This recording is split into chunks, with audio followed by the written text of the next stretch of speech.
الله يرزق من يشاء بغير حساب هنالك دعا زكريا ربه قال رب هب لي من لدنك ذرية طيبة إنك سميع الدعاء مريم مالت ይችነች ማናት مريم የመሲሁ እናት مريم እናቷ ሐና ትባላለች በስለት ነው ያገኘቻት የአላህ ስብሐነ ወተዓላ ተስለም ለአንድና ብቸኛ ለሆነው አምላክ مريم እናቷ እርጉዝ ሆና ሳለች ነው አባቷ የሞተባት ገና ሳትወለድ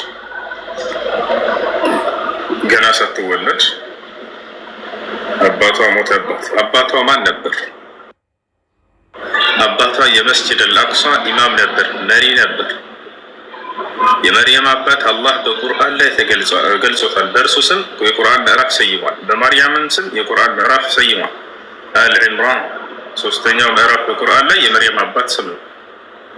ታቻል አላህ በጣም ከመረጣቸው ደግና መልካም ሰዎች መካከል ነበር። ጀማዓ ነብይ ባይሆንም ልክ እንደ ከነቢያቶች የማይተናነስ ደግነትና መልካምነት ያለው ሰው እንደሆነ አላህ በቁርአን ላይ ጠቅሶለታል።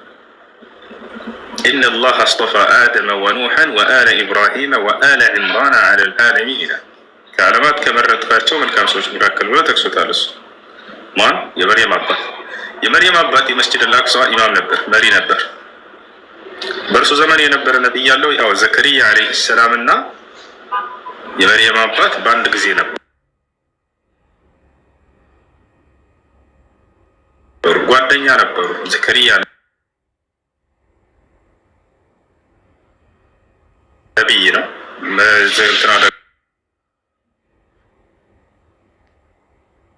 ደግሞ የመርየም አባት ደግሞ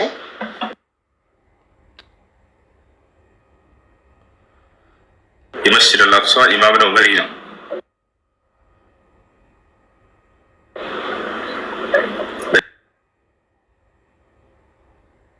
በጣም ይከበራል፣ በጣም ይፈራ ነበር። ባቻለሩ እስራኤላውያኖች በጣም ያከብሩት ነበር። የመርየም አለይሃ ሰላም አባት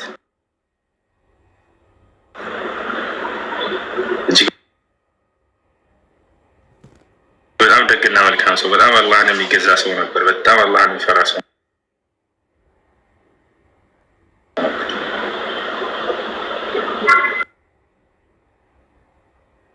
የመርየም አባትና ዘከሪያ እህትና ያገቡት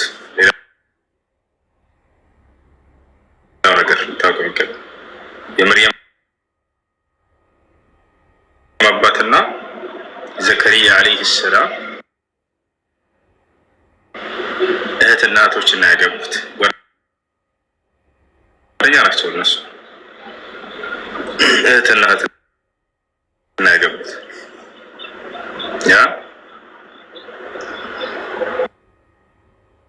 የመርየም አባት ማንን ወለደ? መርየምን ወለደ። ዘከሪያ ማንን ወለደ? ያህያን ወይንም ዮሐንስን ወለደ። ከታች አለና ያህያን ወለደ። መርየም ማንን ወለደች? ዒሳን ወለደች። ስለዚህ መሲሁና ዮሐንስ ወይንም ያህያ የአክስትማማች ልጆች ብለው ነብዩ ሰለላሁ ዐለይሂ ወሰለም ይገልጿቸዋል። ወደ ሰባቱ ሰማይ እያረጉ ባሉ ጊዜ ነቢያችን ሰለላሁ ዐለይሂ ወሰለም ኢጠለዐቱ ፊ ሰማኢ ሳኒያ ፈረአይቱ ብብን አልኻላ ፈወጀድቱ ብን አልኻላ ዒሳ ብን መርየም ወያሕያ ብን ዘከሪያ አሉ። ወደ በሰባቱ ሰማይ እያረግኩ እየወጣሁ ባለሁበት ጊዜ አሉ ነብዩ ሰለላሁ ዐለይሂ ወሰለም ሁለት የአክስትማማት ልጆችን አላህ በሁለተኛው ሰማይ ላይ ያገናኘኝ አሉ። እነርሱም ዒሳ እና ያሕያ ወይንም ዮሐንስ አሉ። እነዚህ ሁለቱ ተቀራራቢ ናቸው፣ ዘመድ ናቸው። እሺ ከላይ ሰላም፣ እንዴት ነሽ? ምንም እንዴት ነህ? ሰላም አለይኩም ወራህመቱላሂ ወበረካቱ። እንዴት ነው? ወራህመቱላሂ ወበረካቱ። ሰላም ነው አላህ አልሐምዱሊላህ። በግል ቁጥር ረኪለ ነበር የሆነች ልጅ ሻሪያ ማለት ትፈልጋለች። ፎሎ አድርገኝና ደውልላት አስቀምጬልሃለሁ ቁጥር። አይ እሺ አሁን አስታውስ ስትወጣሽ።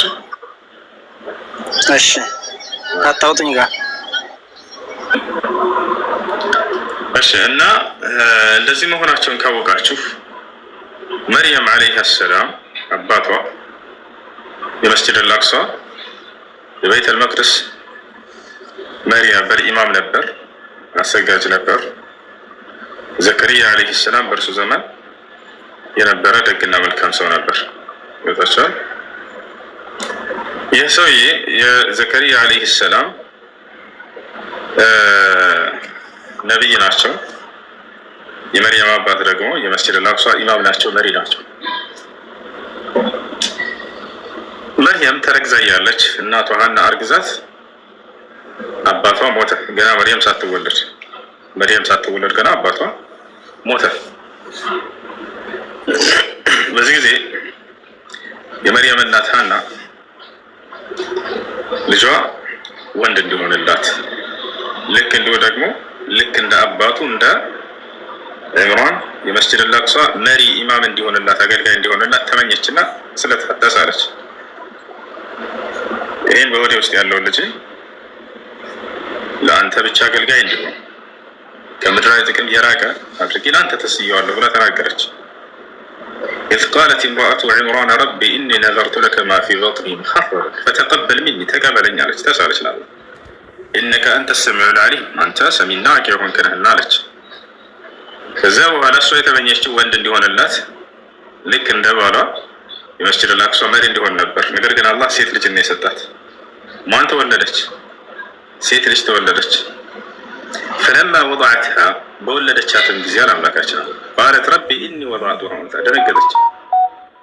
ጌታዬ ሆይ የኔ በቃ ወንድ ማነው ሴት ሆነች የወለድኳት አለች። والله أعلم ما وضعت የወለደችው አምላክ አላህ የሚያውቀው። ወይኒ ሰመይቱሃ መርየም አለች። እኔ የልጄንም ስም ማርያም ብዬ ሰይሜያታለሁኝ አለች። ወኢኒ ኡዒዙሃ ቢከ ወዙርየተሃ ሚነ ሸይጣን ረጂም አላህን ለመነች። አደራ አምላክ ያለ እርሷንም ሆነ ከእርሷ የሚገኘውንም ዘር ከሰይጣን ተንኮልና ሴራ በአንተ አስጠብቃቸዋለሁ፣ ከሰይጣን ጠብቅልኝ አለች። አላህን ተቀበላት። ፈተቀበለ ረቡሃ ደግና መልካም ሴት ነችና የመርየም እናት እና በጣም ጻድቅ ሴት ነች፣ ደግ ሴት፣ መልካም ሴት ነች። ባሏም ልክ እንዲሁ የመርየም አባት በጣም ደግና መልካም ሰው ነው። ልክ እንዲሁ ደግሞ መርየም ዓለይሃ ሰላም እርሷም በጣም መልካም ልጅ ልትሆን ነው። ፈተቀበለሃ ረቡሃ ቢቀቡሊን ሐሰን እኔም ጌታዋ አላህ በጥሩ አቀባበል ተቀበልኳት አለ። በጣም ደግና መልካም ሴት ነችና የለመነችውን ሁሉ ይሻላት አላህ። ማን አሳደጋት ይችል ልጅ? ምክንያቱም አባቷ ሞቷል። የመርየም አባት ገና ሳትወለድ ነው የሞተባት። ስለዚህ ማን እንደ አባቱ ነው ያሳድግ? እስራኤላውያኖች ሁላችንም እኛ እናሳድጋለን አሉ። ዘከሪያም እኔ ነኝ የማሳድገው አለ። በዚህ ጊዜ በቃ ዕጣ እንጣል ተባለ። ዕጣ ተጣለ። ለዘከሪያ ደረሰ። ዘከሪያ እንዳሳድግ ተወሰነ። ፈተቀበለሃ ረቡሃ ቢቀቡሊን ሐሰን ወአንበተሃ ነባተን ሐሰን ወከፈለሃ ዘከሪያ ኃላፊነቱን ወስዶ አሳደጋት። ነቢይ ነው። በአምላክ ሕግና ስርዓት ላይ አድርጎ አሳደጋት። አላህን ብቻ እንጂ ሌላን በፍጹም አትገዛ። ወንድ የሚባል በፍጹም ሊነካት ሊቀርባት እንኳን አላደረገም። ዘከሪያ የራሷ ከቤተል መቅደስ አጠገብ ሚሕራብ ትንሽ የቤት ሰራላት። ቤት አምልኮ እዚያ ቁጭ አደረግ ብላ አላህ እንድትገዛ አስተማራት። በቃ አደገች። እቺ ልጅ አደገች አላህን በመገዛት ላይ ብቻ፣ ማንም ወንድ ሳይቀርባት፣ ማንም ወንድ ሳይነካት አደገች። የቤት አምልኮ ቤተል መቅደስ የዚያም አገልጋይ ሆነች። በዚህ ሁኔታ ላይ ሳለች ምግብ የሚያመላልስላት የሚያሳድጋት ማን ነው? ዘከሪያ ነበር። ከዕለታት ቀን አንዳንድ ቀን ግን እርሱ ያላመጣው የተለየ ምግብን ማየት ጀመረ ቤቷ ውስጥ።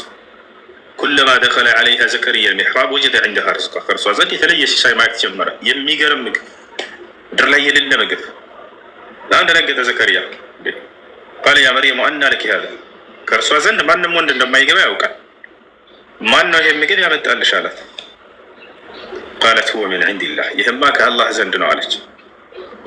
አላህ ከጀነት ምግብ ይልክላት ነበር። በተራበች ጊዜ ባስፈለጋት ጊዜ ዘከሪያ እስኪመጣ ድረስ አይጠብቅም ነበር። አላህ ምን ያክል ቢያከብራት ነው፣ ምን ያክል ትልቅ ቦታና ደረጃ ቢሰጣት ነው። ከጀነት ምግብ ይልክላት ነበር መላእክቶችን እየላከ። ቃለ ያ መርየም አና ለኪ ሃዛ፣ ከየት ነው ይሄ ምግብ አላት ዘከሪያ። ቃለት ሁወ ሚን ዒንዲላህ፣ ይህ ከአላህ ዘንድ የመጣልኝ ነው አለች። ኢነላሀ የርዙቁ መን የሻኡ ቢገይሪ ሒሳብ አለችው። አንተ ዘከርያ ሆይ አላህ ያሻውን ሰው ያለምንም ገደብ ሲሳዩን እንደሚለግሰው አታውቅም ኖሯለን አለችው። ዘከርያ በጣም ደነገጠ። እዚህ ጋር ምን ያክል ቅርብ ብትሆነው ከአላህ ዘንድ አላህ በመላእክቶች የሚያስፈልጋትን ሁሉ የሚያደርግላት። ዘከርያ በዚህ ጊዜ ነው ልጅን የተመኘው። አንተ መልካም ልጅን በምታይ ጊዜ ምን ነው አላህ እኔንም ልጅ በሰጠኝ ትላለህ አይደለ? እንደዚህ እንደ ልጅ ትላለህ። ዘከርያ በዚህ ጊዜ ወዲያው ዘወር አለና ወደ መስጅዱ ገባ። ቤተል መቅደስ ሚሕራብ ላይ ቆሞ መስገድ ጀመረ። አላህን መለመን ጀመረ። ሁናሊከ ደዓ ዘከርያ ረባ። በዚያን ጊዜም ዘከርያ ጌታውን አላህን እኔን መለመን ጀምራል። ዘከርያ አይወልድም ነበር፣ አርጅቷል። እሱ ሚስቱም መሃን ነች፣ ልጅ የሚባል የላቸው። አስቡት፣ አላህ ተአምር ሊያደርግለት ነው ለእርሱም። ዘከርያ አርጅቷል፣ ሚስቱም መሃን ነች። ግን አላህን ከመለመን አላገደውም። አላህ የሚሳነው ነገር የለምና ይህን ያውቃል ዘከርያ። አይ አርጅቻለሁኝ፣ ሚስቴ መሃን ነች፣ ልወልድ አልችልም ብሎ ተስፋ ይቆርጣል አይደል? የሰው ልጅ ነቢያቶች ጋር እንደዛ የሚባል ነገር የለም። አላህ ያደርገዋል ብለው ያምናሉ። ቃለ ረቢ ሀብሊ ሚን ለዱንከ ዙርየተን ጠይባ አለ ዘከርያ። ጌታዬ ሆይ ከአንተ ዘንድ ጥሩ ልጅን ጥሩ ዘርን ስጠኝ አለ። ጥሩ ልጅን ስላየ ነው። ማነች? መርየም ዓለይሃ ሰላም። ኢነከ ሰሚዑ ዱዓ፣ አንተ ጸሎትን የምትሰማ ይሁን ከአምላክ ነህና አለ። ወዲያው መልአኩ ጅብሪል ዓለይሂ ሰላም ገብርኤል ተላከ ወደ እርሱ። ፈናደትሁ ልመላኢካ፣ መልአኩም ጠራው። እነላሀ ዩበሽሩከ ቢያሕያ አለው። አንተ ዘከርያ ሆይ እነሆ አምላክህ አላህ ያሕያ የሚባልን ልጅ እንደምትወልድ ያበስርሃል አለ። ሙሰድቀን ቢከሊመትን ሚነላህ፣ የአላህን ቃል እውን የሚል የማያስተባብል፣ ወሰይደን ለህዝቡ ደግሞ አለቃ የሆነ፣ ወሐሱረን ጥብቅ የሆነ ደግሞ፣ ወነቢይን ሚነ ሳሊሒን ከነቢይም የሆነ ልክ እንዲሁ ከደጋጎች የሆነ ልጅን ያበስርሃል አለ። ዘከርያ እዚህ ጋር ጠየቀ። ቃለ ረቢ አና የኩኑ ሊ ወለድ አና የኩኑ ሊ ጉላሙን ወቀድ በለገኒ ልኪበር ወምራእቲ ዓቅር። ጌታ ያላህ ሆይ እንዴት ለእኔ ልጅ ሊኖረኝ ይችላል? እርጅና ያደረሰብኝ እድሜ ላይ አድርሶኛል፣ አርጅቻለሁኝ፣ ሚስቴም ደግሞ መሃን ነች አለ። እንዴት ለእኔ ልጅ ሊኖር ይችላል አለ። መልአኩ ጅብሪል ምን አለ? ቃለ ከዛሊከ አላሁ የፍዐሉ ማ የሻእ፣ ልክ እንዲሁ አምላክህ አላህ ያሻውን ይሰራልና አለ። አንተ ብታረጅም ሚስትህ መሃን ብትሆንም ከእናንተ ልጅን ማስገኘት አያቅተውም፣ አይሳነውም፣ ተአምር ያደርጋል አምላክ። ይሄ ነው። ከዚያ በኋላ ያሕያ ዓለይሂ ሰላም ተወለደ። ከዚያ በኋላ መልአኩ ጅብሪል ዓለይሂ ሰላም ወደ ማርያም መጣ። መርየምንም ብስራት ይዞላት መጣ ከአላህ ዘንድ።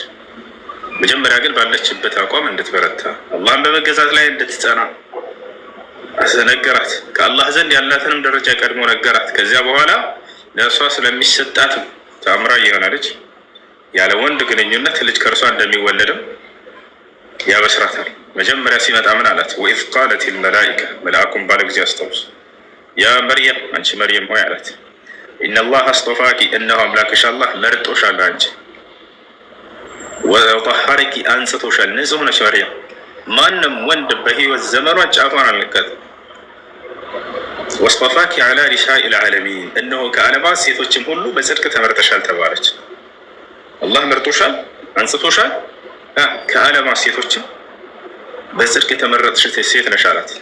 ያስር ምን አይነት ብስራት አስባችሁታል? ከአምላክ ዘንድ ከዓለማት ሴት አንቺ ነሽ ታላቅ ሴት ተብላ መመረጥ። ይሄን በሰማች ጊዜ በጣም ተገረመች። ከአላህ ዘንድ መርየም ዓለይሃ ሰላም በዚሁ አቋሟ ላይ እንድትበረታ እንድትጸና አዘዛት መልአኩ ጅብሪል። ያ መርየም አላት፣ አንቺ መርየም ሆይ አላት፣ ወቁኑቲ ሊረቢኪ፣ ለጌታሽ ቀጥ ብለሽ በዚሁ ላይ ቀጥ ያላት፣ ለጌታሽ ለአላህ ስብሐነ ወተዓላ ቀጥ ብለሽ በዚሁ ላይ ትጸኚ። ወስጅዲ ወርካዒ ወራኪዒን፣ ለእርሱ ብቻ ስገጂ፣ ከአጎንባሾችም ጋር አጎንብሽ ወይም ከሰጋጆችም ጋር ስገጂ አላት። እያችሁ ለጌታዋ ለአምላኳ ለአላህ በመስገዷ እርሱም በብቸኝነት በመገዛቷ ነው የጸደቀችውና የተመረጠችው። በተክለ ሰውነት አይደለም፣ በውበት አይደለም፣ በአቋም አይደለም። ሰው ከአምላኩ ዘንድ የሚሰራው በእምነቱና በጽድቅ ስራው ነው። መርየም በዚህ ላይ በጣም የተዋጣላት ነበረች። በነቢይ እጅ ነው ያደገችው፣ በዘከርያ ዓለይሂ ሰላም እጅ። ያ መርየም ቁልቲ ሊረቢኪ ወስጅዲ ወርካዒ መዐ ራኪዒን። ወረድ አለና ደግሞ ስለ እርሷ ይቀጥላል።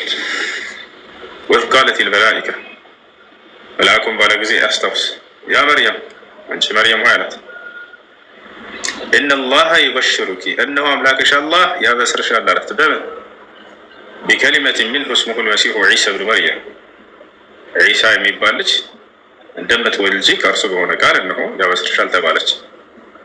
ከአላህ ስብሓነ ወተዓላ ዘንድ የሆነ የብስራት ቃልን መልአኩ ገብርኤል ወይም ጅብሪል ወደ ማርያም ይዞ መጣ። የምንድን ነው? ልጅን ዒሳ የሚባል ልጅ ትወልጃለሽ የሚል ቃል ይዞላት መጣ። ወጂሃን ፊ ዱንያ ወልአኺራ ይህ የምትወልጂው ልጅ ደግሞ በዚች በቅርቢቱም ዓለም በቀጣዩም ባለሟል ባለ ክብር የሆነ ልጅ ነው አላት። በጣም የተከበረ ልጅ። ወሚነል ሙቀረቢን ከአላህ ዘንድ ከአምላኩ ዘንድ ደግሞ በጣም ቅርብ ደረጃ ካላቸው ሰዎች ነው ብሎ ነገራት። መርየም በዚህ ጊዜ ጠየቀች። ቃለት ረቢ አና የኩኑ ሊ ወለድ ጌታዬ ሆይ ለእኔ እንዴት ልጅ ሊኖረኝ ይችላል? ወለም የምሰስኒ በሸር ወንድ የሚባል ነክቶኝ የማላውቅ ስሆን አለች። አሁንም አላህ በእርሷ ላይ ተአምር እንደሚሰራ ይነግራታል። ባለ ከዛሊክ ላሁ የኽልቁ ማ የሻ ልክ እንዲሁ አምላክሽ አላህ ያሻውን ይፈጥራል አላት። በምን መልኩ ነው ታዲያ ልጁ የሚገኘው? ኢዛ ቀዷ አምረን ፈኢነማ የቁሉ ለሁ ኩን ፈየኩን አላት። አምላክሽ አላህ አንድን ነገር ለማድረግ በወሰነ ጊዜ ሁን ይለዋል፣ ወዲያም ያ ነገር ይሆናል። ስለዚህ ሁን በሚለው ቃሉ ያስገኘዋል። ካያሱ ወዩዓሊሙሁ ልኪታብ ወልሕክማ ወተውራት ወልኢንጂል አላት። ቀጥሎ ልጅሽን አላህ መጽሐፍን ያስተምረዋል፣ ጥበብን ያስተምረዋል፣ ተውራትን ያስተምረዋል፣ ኢንጂልን ያስተምረዋል። የእውቀት ባለቤት ነበር ዒሳ፣ የጥበብ ባለቤት ነበር። ሒክማ ይላል የሚናገራቸው ንግግሮች በጥበብ የተሞሉ ናቸው። የእውቀት ባለቤት ነው። ተውራትን አላህ አሳውቆታል። ገብቷቸዋል። የትኛው የተጨመረ ነው የትኛው የተቀነሰው የሚለውን መስተካከል ያለበትን ሁሉ በደንብ አድርጎ ያውቀው ነበር። በመጽሐፋቸው ላይ ያለውን ከነ ቁጥሩ ከነ ሁሉ ነገሩ ያውቀዋል። አላህ አሳውቀዋለሁ እያለ ይናገራል። ረሱለን ኢላ በኒ እስራኤል አላት። ወደ እስራኤል ልጆችም ልክ እንዲሁ መልእክተኛ አድርጎ ይልከዋል። ወጣቻል አኒ ቀድ ጅእቱኩም ቢአየትን ሚን ረቢኩም መሲሁ ተላከ እንዳላቸው ከዛ እኔ ከጌታችሁ የሆነ ተአምራትን ይዤላችሁ መጥተውኝ አላቸው ይላል። መሲሁ ዒሳ ዓለይሂ ሰላም መልእክተኛ እንደሆነ ነገራቸው። ከአምላኩ ዘንድ የተላከ መልእክተኛና ነቢይ። ከዚያ ተአምራትን አሳየን። ተአምራትን ካሳየ በኋላ ሙታንን የማስነሳትን ተአምር አላህ ሰጠው። ማየት የተሳናቸውን የመፈወስ ተአምር አላህ ሰጠው። ልክ እንዲሁ በርካታ ተአምራቶችን አላህ ሱብሓነሁ ወተዓላ ሰጠው። ታዲያ ምን አስተማራቸው? በቃ ይሄ ነው የመጨረሻው። ፈተቁላህ ወአጢዑን አላቸው። አላህን ፍሩና ሆነ የማስተምራቸው የማዛቸውን ትእዛዝ ታዘዙኝ አላቸው። ምንድን ነው ትእዛዙ? ኢነላህ ረቢ ወረብኩም ፈዕቡዱሁ ሃዛ ሲራጡ ሙስተቂም የእኔም የእናንተም ጌታ የሆነው እርሱ አላህ ብቻ ነው፣ እርሱም በብቸኝነት ተገዙት፣ ይህ ነው ቀጥተኛው መንገድ። አራት ነጥብ። ይህን ለማስተማር ነው መሲሁ የመጣው። ይህን ለማስተማር ነው አብርሃም የመጣው። ይህን ለማስተማር ነው ሙሴ የመጣው። ይህን ለማስተማር ነው እነ ኢልያስ፣ እነ ኢስሐቅ፣ እነ ያዕቆብ፣ እነ ሃሩን ሁላቸውም ነቢያት የመጡት ያን የላካቸውን አንድና ብቸኛ የሆነውን አምላክ በብቸኝነት ማምለክ። መሲሁም ይሄ ነው ትምህርቱ። መሲሁም ይሄ ነው ትምህርቱ። የላከው አንድ አምላክ ያን አምላክ እንድታመልኩ ነው፣ እርሱን እንድታመልኩ ነው። እነዚያ ድንቅ ስራዎቹ በድንቅ አወላለድ መወለዱ እነዚህ ሁሉ የአምላክ ጥበብ ናቸው በእርሱ ላይ። ስለዚህ ያን በእርሱ ላይ ይህንን ጸጋና ውለታ የዋለን ያንን አንዱን አምላክ ማምለክ ነው። ቦታች አላረ ይሄ ነው አጀሩ የመሲሁ ዓለይሂ ሰላም እና የመርየም ታሪክ።